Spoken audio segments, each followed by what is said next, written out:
Thank you so much for being here. This is really a wonderful turnout in the rain. Thank you so much. I just want to confirm that we have the video going. Oh, and we have one more person coming in. Hi. Sorry, Chris, do we have the go ahead? We're rolling. Yep. Okay, great. Okay, I'm going to give the proper formal introduction. Hello, everyone. Thank you for coming. My name is 𝘾𝙖𝙞𝙘𝙀. I'm the Director of Programs here at Tempest. I have a lovely 𝙬𝙜 here to talk about her show, When There's No More Danger of Frost. It was curated by 𝙤𝙪 and Chris Baker of Tempest Gallery. Thank you again for coming. I guess we're just going to get started with the first question, which is a softball.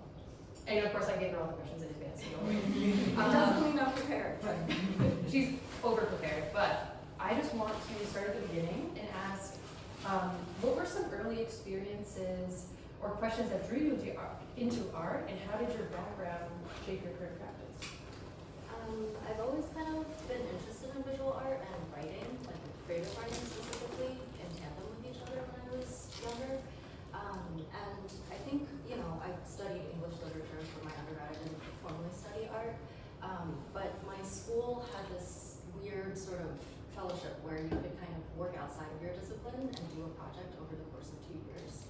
And something about that sort of project-based working way has kind of carried forward into the way that I work now, where I think I often sort of have a loose concept that I want to explore, and then I kind of really dig into that over a period of time. And I also think, reading and writing a lot of poetry when I was younger was like a helpful framework for thinking about ways of communicating and registers of communicating in, and trying to be sort of maybe less dead down. Yeah, so we're going to come back to this because I feel like the role of literature plays such a prominent role in the way that you investigate words and create like a universe in which they participate. So yeah, I'm curious to hear more. But also moving off of that, so we have this building block, we have literature, but another building block of your practice is residencies and like applying to bring what you work on to another place. And so I'm just wondering, because you described this as nomadic, can you talk about how this has like impacted your way of thinking and making? Well, another sort of early source, I guess, of inspiration was just the art that I looked at a lot at home as a kid. My dad had a really big collection of Chinese landscape paintings, and that was my first sort of encounter with nature. I grew up in a city. I didn't grow up in a very rural sort of environment, and I think the first time I did a residency and I was in a real place where I was sort of immersed in it and experiencing it, it just felt like it really broke my work open in a way that strictly focusing on image and this sort of fantasy of this other place felt maybe like it wasn't enough for me at that point. And I think with residencies, it's really helped me understand that each place is its own entity in a way, and that I try to work in a collaborative way. So it's more about sort of going there, living there for a while, and I think that's one of the nice things about residencies, that you have a period of time to develop that relationship. And then finding what I can collaborate with that particular landscape in that particular time. Yeah, and also could you share like what are some of the residencies you've done? Well, one of the first ones that I did that really, I think, broke things open for me was in Finland. It was called 𝙤𝙤 Creative Center, and being in the Finnish landscape, but also talking to Finnish people about how they related to their own landscape was really eye-opening.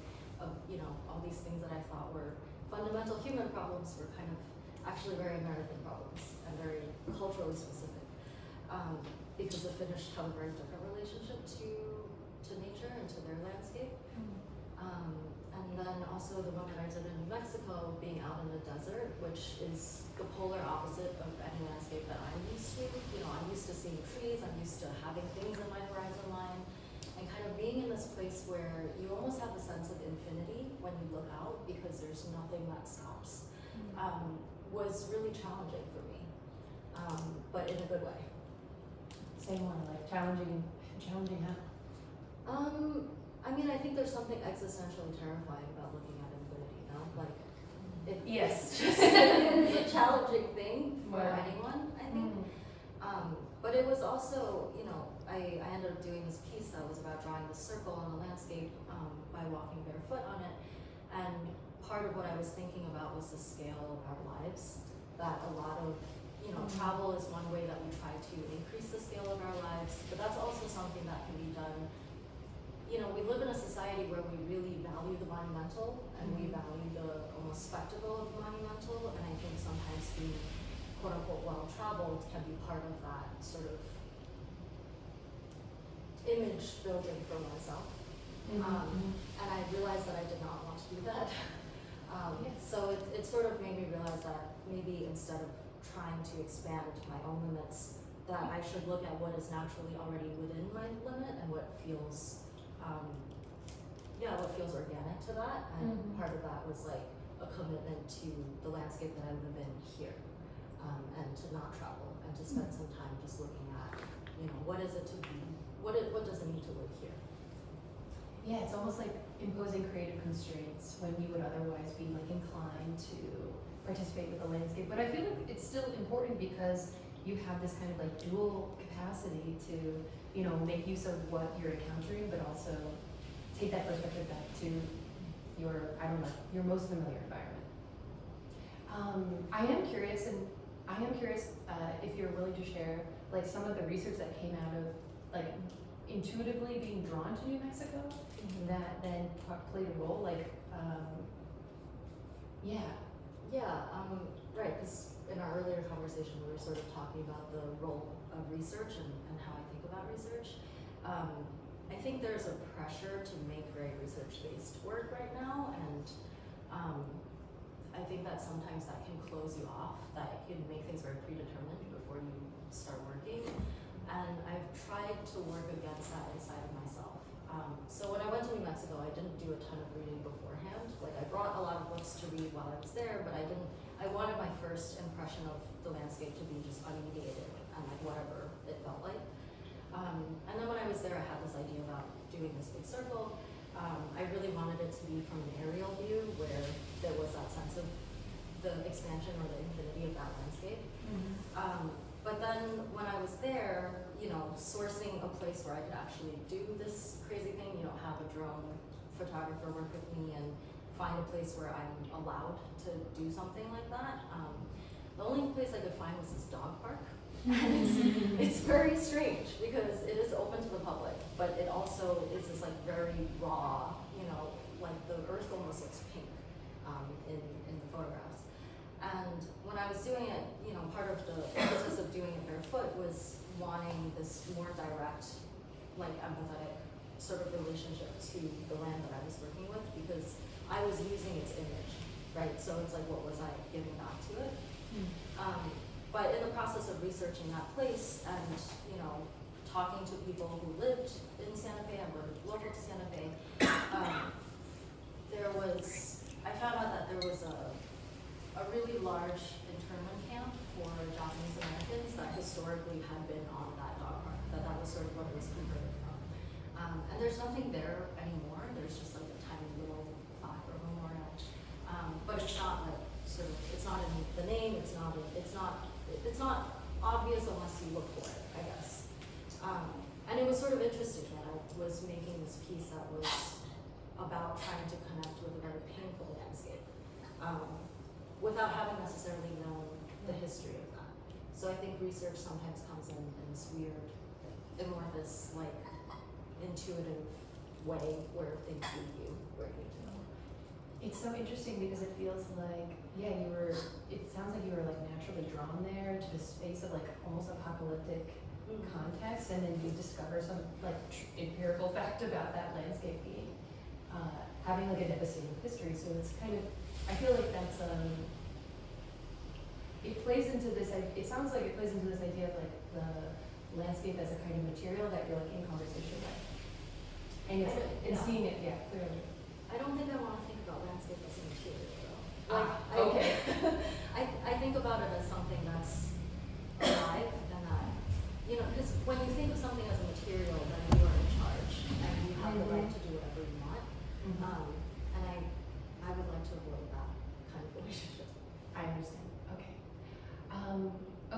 shifting slightly, one other thing that you've mentioned is part of your kind of like beginnings as an artist is like studying Chinese landscape painting. And I wanted to ask about talk about your early interest in it and how it continues to influence your practice. I think part of it was, I was doing these, so I worked as a teacher for a while after undergrad. I didn't believe that I was an artist or could do art for a really long time.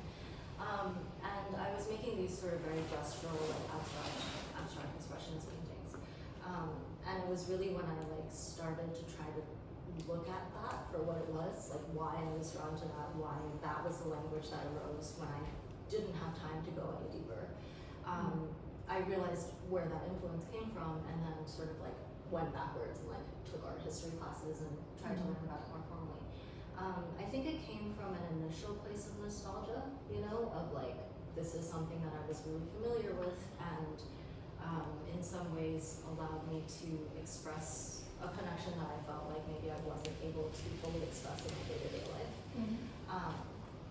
And then I think, it's I think maybe this is a common experience for immigrants in particular, where it's you have this nostalgia for your parents' culture and all the artifacts that come with that, but you're removed from it on some level that,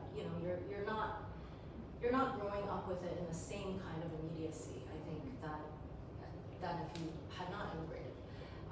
And it was really through these conversations with other young people, coming directly from China and sort of talking about what that aesthetic language meant to them, that made me realize maybe this is not the right way for me to be engaging with it. And it's still a big influence, but I think now it's more of a conceptual influence rather than an aesthetic one. So it's less about, being able to look at it and recognize there's a mountain, there's water, there's, and it's more about the sense of emptiness and how do we be at peace with that, how do you find a sort of peace in a sort of emptiness? And it becomes a shorthand for a lot of conceptual things that I would associate with traditional Chinese culture that I don't necessarily want to do the labor of explaining to people. So it's sort of easy to be it has to do with this type of painting that you're somewhat familiar with. And because you have this audience who are curious about your work, could you outline what are some of those specific elements that by being in conversation with Chinese landscape you are evoking or speaking to? I think part of it is a certain type of relationship to landscape. Even pictorially, the figure is always very small in relation to whatever that landscape is. If there is a figure, a lot of the times there is no figure. And I think just that sense of, that the natural world is so much greater than you, is something that I'm interested in. But it's stuff that's hard to put into language for me. Okay, well, we try. We do our best. So one thing that you emerged from the press release, which I thought was just so lovely, so I'm going to read it here, or in a press release artist statement, you write that landscape becomes a language, and language becomes a sight, and both are privy to the same fallacies of slippage and extraction. And so I'm hearing a theoretical linguistic framework, but I'm also thinking about trying to almost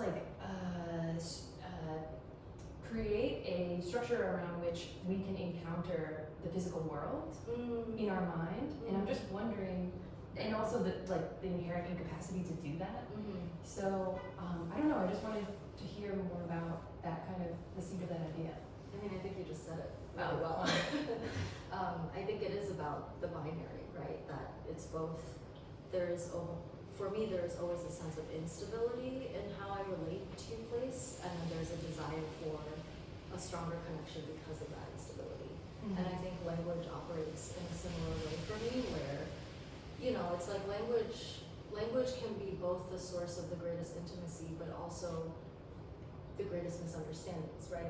That you can have a conversation with somebody and it can feel like you're both talking in parallel, and that there's not that sort of connection. So there's something sort of slippery and difficult to grasp, I think, about both. Specifically the connection between landscape and language. Earlier I said I don't want to use landscape as material, which arguably you could say language is material. But I do think of sometimes landscape as a language, that is a way of communicating something through embodied experience that I cannot put into words, or that I struggle to put into words. Yes.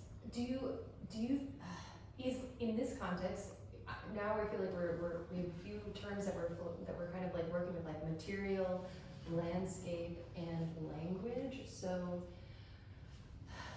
do you think that there's some privacy of something that's like found in nature and language is like this external thing that's being imposed upon it? Or you're saying that there's like something that emerges completely independent of like a cultural based framework? You see what I'm saying? Yeah. I think it's also both. It's I'm not answering your questions very well.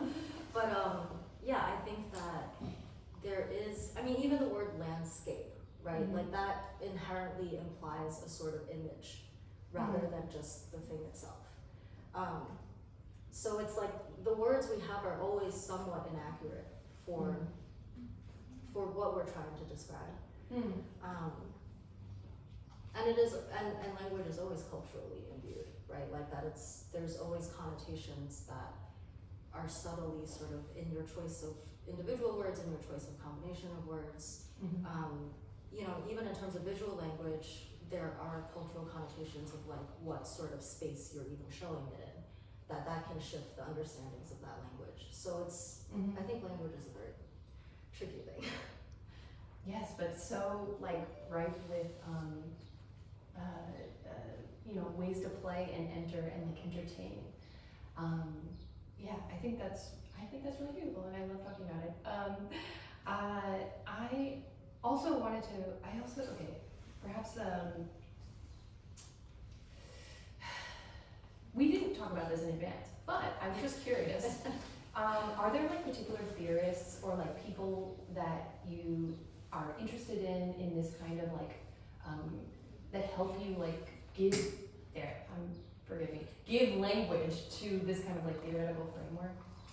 I'm going to give another answer that you're not going to like, Please. Which is that I don't like theory very much, and I don't read a lot of theory. But one sort of piece of writing that I thought did a really good job of using language in a way that you read it and you have no idea what you just read. Like you cannot put it back into words, but it was an experience. And it sounds really pretentious, but it's actually a very good book. It's called, I think, The Micro-Ontology of a Sensible Life. And it's a series of really short, they're like 2 pages long each.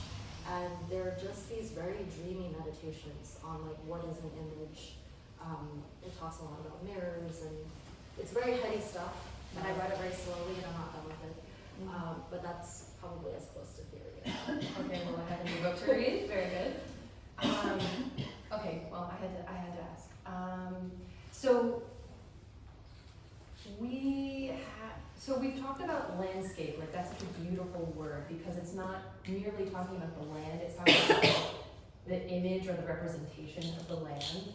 And perhaps you mentioned you started working with, like in the tradition of Chinese landscape painting, like doing your own ink-based and drawing-based paintings, representations of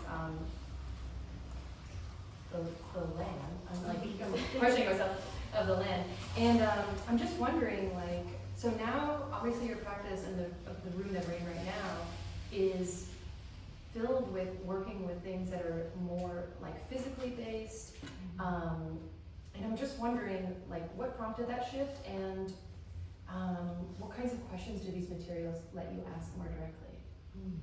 That's a great question.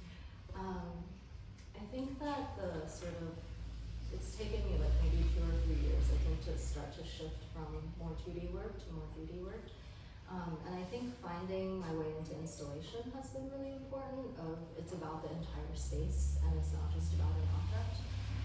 And I think the interest in space is part of that interest in embodiment, you know, of like, I feel like our lives are so bombarded with all this information all the time, where we're split, right? And it's not a bad thing that our empathy goes to all these different places, but I think that takes a certain kind of mental toll on people day in and day out. And I feel like there's something about sort of being in, there's something about being in a place, and art can be a vehicle for that, of like that kind of experience where you're fully back in your body. And there's something that always feels to me very, it's like something broken coming back to being whole again, you know, of like when you stop disassociating and when you return to yourself. And I think installation and sculpture have the potential to do that. They don't always do it, but there's a possibility there that I think is really strong. And I'm coming back around to the fact that painting can do that too, you know, but I think We my don't heart, painting completely. Painting's it's part of the world, it's part of our tools. yeah, It's but one my of heart them. is with, Yeah. is a more spatial work, at least right now. I think that you're right. I mean, I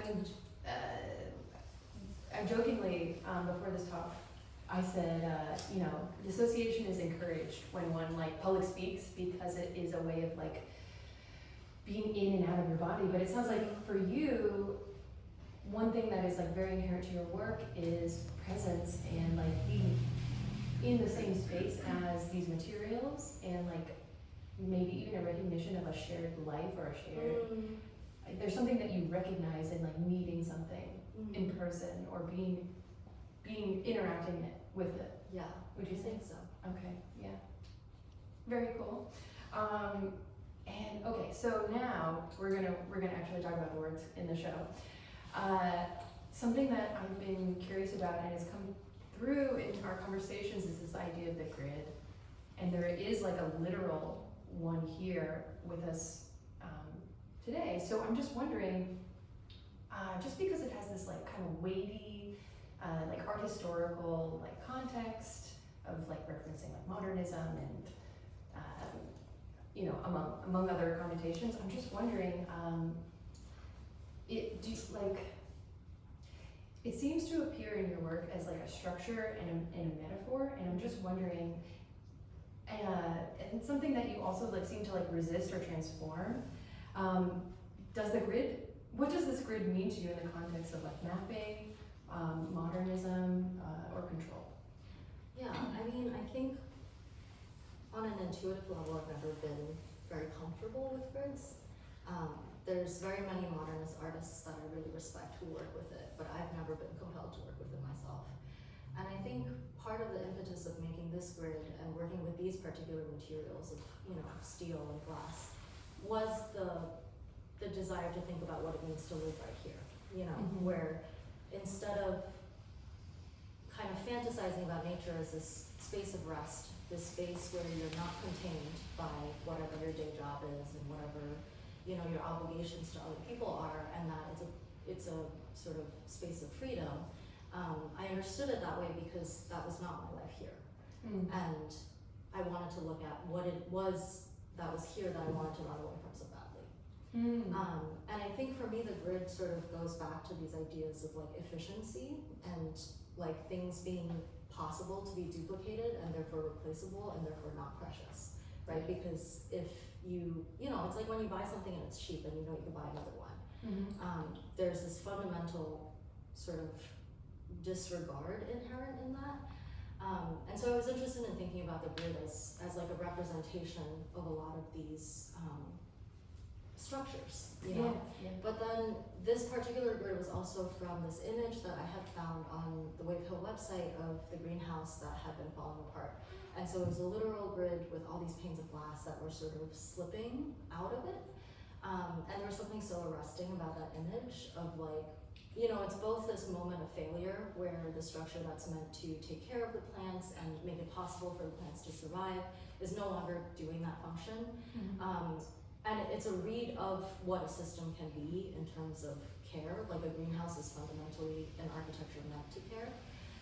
But then on the other hand, there's this moment of possibility in it where, you know, if it's summertime, like if it's not winter, the fact that the grid was breaking apart meant that those plants could grow out, like they could kind of exceed the boundaries of what humanity had decided for them. So I was interested in that photo for the duality of possibilities there.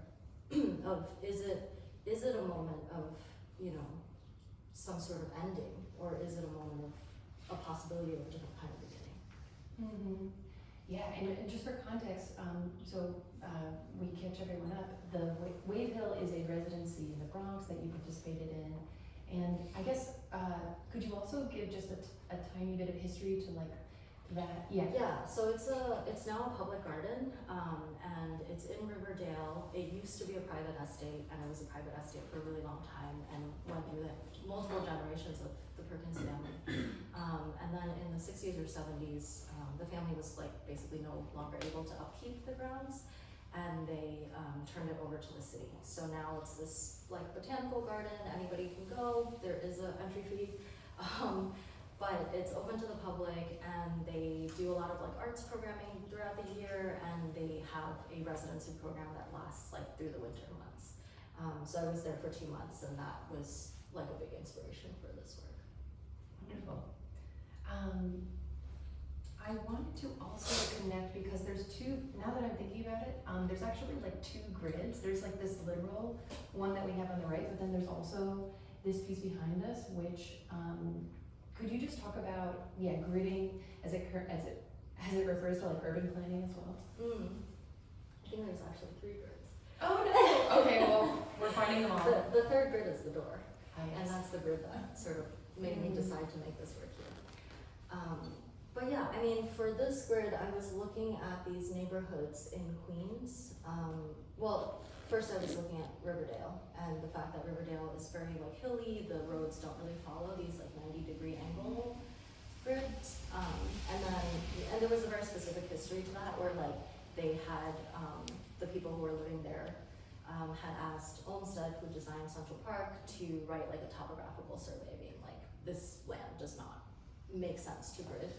And so I was curious about if there was something like that in Queens, and there is, and these 2 neighborhoods, Jamaica Estates and Holliswood, are really near where my parents live, which was sort of odd because I was like looking for a very particular aesthetic thing on a map, and then it ended up being a place I actually knew. But it's also a very hilly area.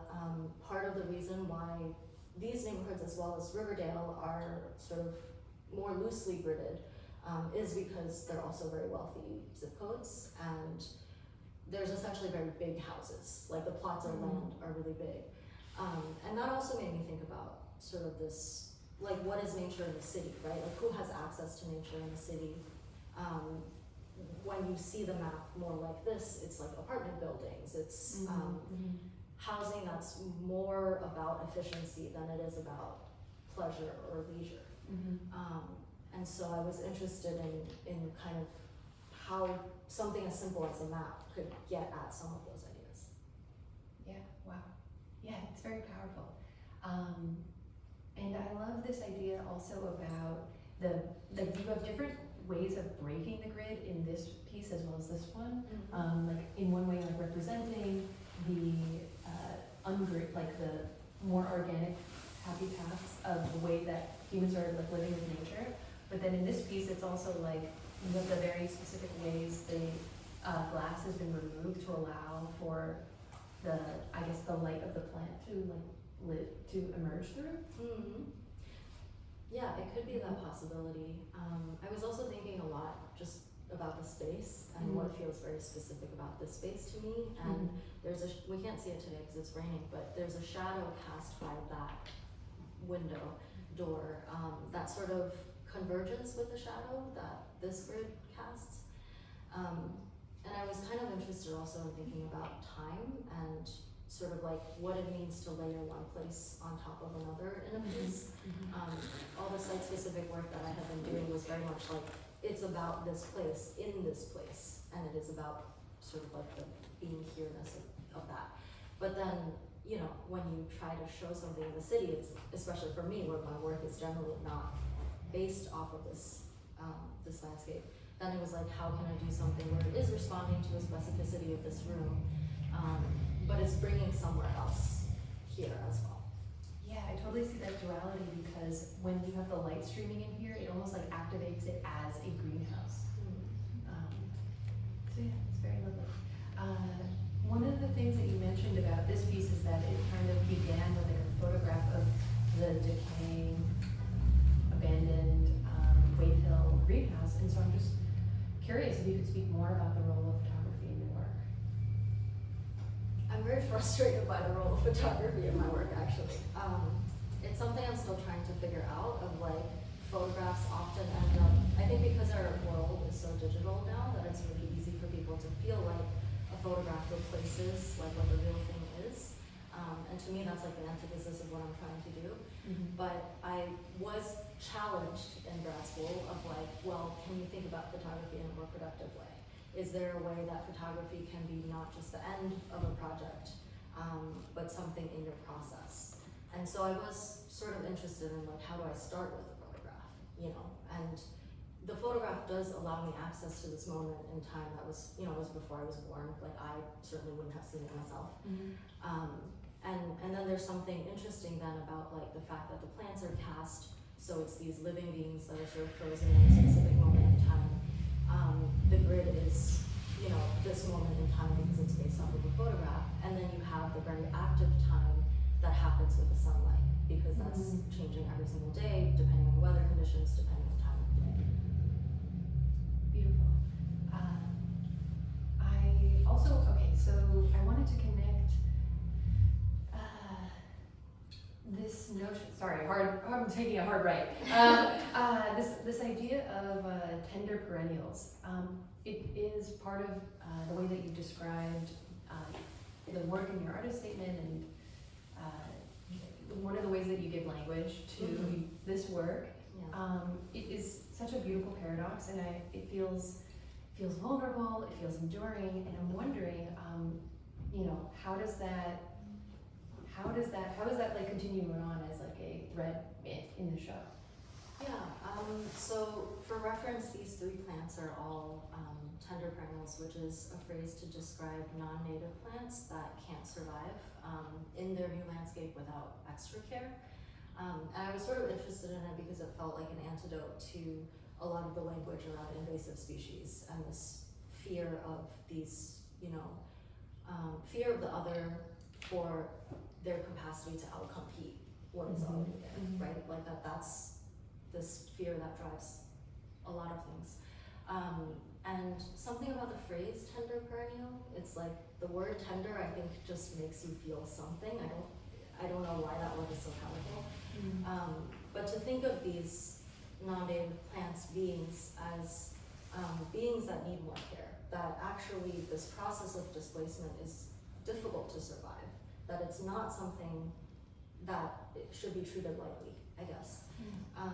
And so the three plants are, that's a taro plant, this is a cane begonia, and this is a kava lily, and they're sort of, I guess, native landscapes. That one's from Southeast and East Asia, this one's from Latin America, and this one is from South Africa.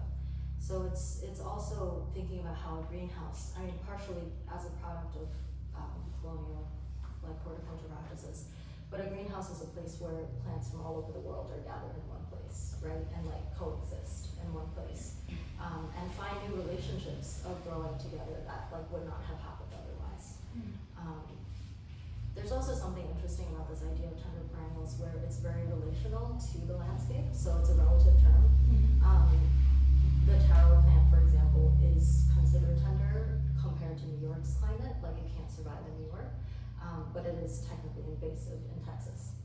So there is this sort of like, it's not an inherent quality of the plant, right? Like that these categories are not inherent to the individual, and that it's because of this shifting relational larger thing that these categories get placed on. Yes, and I feel like that, yeah, they're literally, they have perhaps like positive, negative consequences of their capacity to like participate in like an ecosystem, but what your part of the work is certainly like this language and whether we consider it to be like a threat or to be part of something that we can tend to and care for and like incorporate as a, yeah. The language is really weird, you Yeah, know, the it's language like, is weird. like plants can be naturalized, which is like a word that people use about people, you know, like there's all these words around horticulture that have these weird parallels to how people are spoken about. I see that now so clearly in your work and the way that you framed it. Wow, okay. Thinking about this greenhouse, in one conversation you had with Daphne, you described how you kind of made it with the idea that it would be deconstructed, disassembled, and I'm just wondering if this idea of planned impermanence connects to your broader concerns about like care, collapse, and sustainability. I'm still trying to figure out what my relationship is to like ephemerality, because it has been a really consistent thread throughout the past few years. But just for some context, the grid is completely modular, it's not welded, so it can collapse back into just rods and glass. And I guess part of it on a very literal level is just thinking about materials and thinking about, you know, it's like every material that we use as an artist, if it's not recycled, is also extracted from somewhere and is part of the same sort of extractive logics. Like you're not really separate from that. And so I'm always thinking about how can I make things in a way that the materials can be reused, how can I make it in such a way that I'm minimizing how much I'm buying, also because I just don't want to buy as much stuff. So to keep it modular means that it can collapse into its disparate parts, but it can also be subsumed into a new piece, because the rods are just steel rods, you know. And there is something about the ephemeral too, I think, that ties back in with the preciousness of like a particular moment in time. That when you know that something's going to die, or you know that something's not going to last past a certain period of time, that maybe you're more careful around it, and that you are more present with it, because your time with it is limited. Which it always is, but I think when you make things out of ephemeral, it brings that more to the fore. Wow, yeah, I certainly see that. Yeah, that's really beautiful. I would love to hear more about how you made these casts, because I feel like when we come in here, one thing is certainly we're thinking about how precarious it is and how it represents. Our relation to it physically, we become very, perhaps even hyper aware of our bodies and relationship to them. And one, because they're like gorgeous, but also quite fragile. So I was just wondering if you could just speak from like a craft perspective as to how you made them. Yeah, they are very fragile. The leaf that broke was not intended to break, but it happened. And I decided to leave it that way. But it's, the leaves are cast from the original plant. So I used alginate molds, which are one-use molds made out of algae that basically dry out and lose their shape in a day. So you can only cast maybe like 2 leaves off of one mold. And that was sort of important to me, of like, each leaf is a different mold. I'm not really using the same mold to like make multiples. And it's part of the impetus of casting is just like wanting to understand that thing more, to have like a different relationship to understanding. That seeing is one form of understanding, but when you're working with it, you're understanding things about how long that leaf lives when it's cut, you know, what its internal structures are. Like I had all these moments where like, oh, that's why the stems work the way they do. Like, of course they work that way. But it's like you don't have that understanding until you were trying to get it to stand up the way that a leaf stands up, you know? Wow. And so part of it was just trying to learn the plant, like using casting as a learning process. And then the stems are made out of wire and epoxy clay. And then sort of everything was brought here separately, because I knew that they're kind of too delicate to survive transport. So it's all assembled in the space. Wow, beautiful. And could you also speak to how you created this paper piece? I've gotten really into like large-scale paper making over the past year. And initially I was just trying to make the biggest paper I could possibly make, which was both very frustrating and very fun to figure out. But this, I think, is on the upper end of the scale of what I can physically do. And I built like a large wood trough that was like 4 by 8 feet, had it on my parents' driveway, conscripted my dad to help me because the mold and deco were really big. And then basically the watermark part is, I took acetate, I cut it out into the map, and then it's affixed onto the mesh. And then when you're taking the mesh and kind of dipping it into the pulp and bringing it out, there's less pulp, like where the watermark is. So this part, if it were backlit, would be much more transparent than the like thicker paper part. And that was something technically that I just like wanted to explore and try out. Wonderful. Okay, I have one last question. Thinking about this installation as a whole, what do you hope it invites? What kind of experience do you imagine for someone entering this greenhouse for the first time? I don't think I can say. I think that's up for the viewer to, everybody brings something different. And I don't know that I have like a specific, I think it's very dangerous to have a specific emotional experience that you want people to feel. What if I rephrase, it's not necessarily like, here's the meaning, I'm explicating it and you better get it because there's gonna be a quiz at the end of this. Like, it's not quite that, but it's like, I mean, even what you said earlier, which was I hope that people can be present through the work. Yeah, maybe that's what it is. Okay. Okay, yeah, that's all that I have, guys. Thank you so much. Did anyone have any questions they wanted to ask? Wait, she's here. You look like you got it. If someone wants to ask a question, we have a We're mic. gonna play. Thank you so much. You really. Thank you so much. It was fascinating, and I look forward to exploring with these ideas in my consciousness. And could you talk about the pulley, and also a bit about your choices about your color scheme? Yeah. So the pulley was sort of this thought of like, if this is, you know, referencing a greenhouse, I almost wanted to turn the room into a greenhouse a little bit. So these pulleys are the same kind that you would see in greenhouses where they open up the glass panes on top, like if the weather stands to let air in. So I wanted it to be kind of directly into the ceiling so that there's a feeling of like possibility of this room being malleable in that way, even though it's not literally connected to anything. And then in terms of the black and white, casting the plants in white was something that I was thinking a lot about. I think there's something really unnerving about a white plant, like where it's white all the way through, because you don't see that in nature. And then when you have the soil, it implies that the plant is alive in a way that the color sort of defies. And I was interested in that psychological shift, I guess, in looking at them.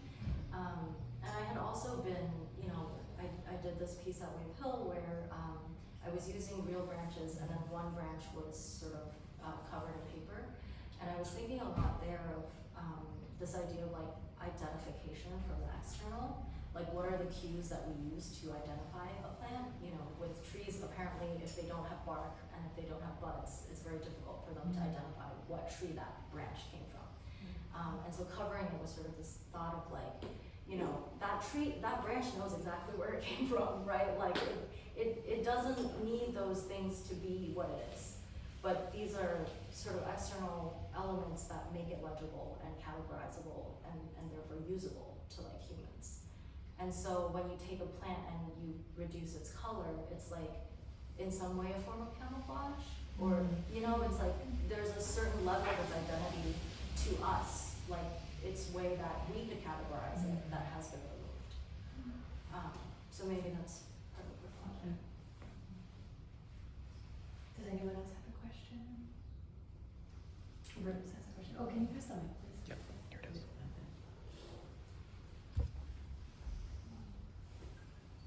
Thank you. Something very wise that you said to me at like a studio visit once was that the tension can be the most interesting part. And that's something that's really stayed with me. And thinking about the grid and that tension. And something you said was like how we are split and that the work allows a return. So I guess I just wanted to ask you about what some tensions or returns have been for you in this process. Maybe for the show or maybe for your time in Waveville? Yeah. Yeah, I mean, I think the like city versus, you know, running away from the city is a big tension that I'm trying to figure out for myself right now.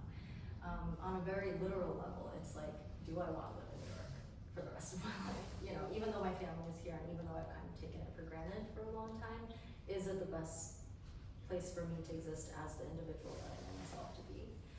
I think there's a lot of tensions that I'm always thinking about though, of like the tension between optimism and despair, you know, and like how sometimes that can just be the flip of a switch in your brain, you know, like that the external circumstances might not have changed, but something in you changed, and then that moment becomes the opposite.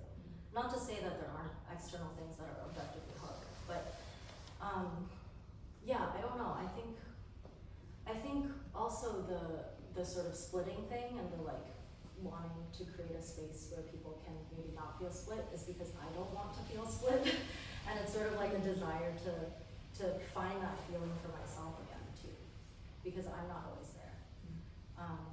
And even like this idea of tenderness, like I'm not always tender, and it's like trying to create these almost artificial scenarios that force me to like practice it because I'm not always there, you know. Like, when you say artificial scenarios, like, Or like designed scenarios, I guess, right? Like the scenario of casting a leaf in aqua resin, which is an extremely breakable material, and pushing it to the thinness that I can't, like that is an artificial scenario that I've created for myself, where I now have to be very careful with this thing that I made. Lovely. Does anyone else have a question?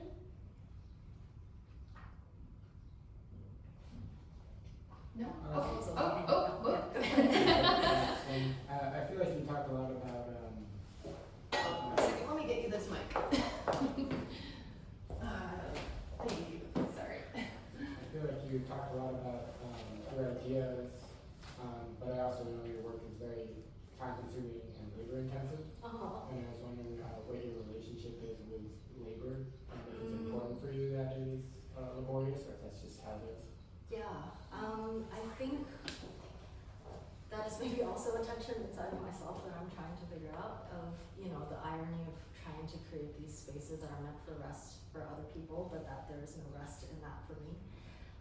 But I think the reason why I'm always demanding a certain level of touch for myself, like that I don't like buying things and just plopping them into a show with like a very minimal intervention. There's always this like, what did I do to it? You know, like what did I contribute to its new form? And I think part of that is about time. Like that, I think there's a certain amount of time that I have to spend with it to feel like I can animate it. It's like I'm trading my time for its energy or something in a way. Interesting. Wow. Yeah, you're combining your life force with the material in some way. I mean, I think artists always are, you know, like that's what making is, especially when you make it yourself. I feel like we could go down a Marxist rabbit hole, but maybe we'll save it for later. Anyone else have a question? I'll also be here, so. Yes. Thank you so much for coming. This has been so fabulous. Please help yourself to snacks and water in the back. Thank you again.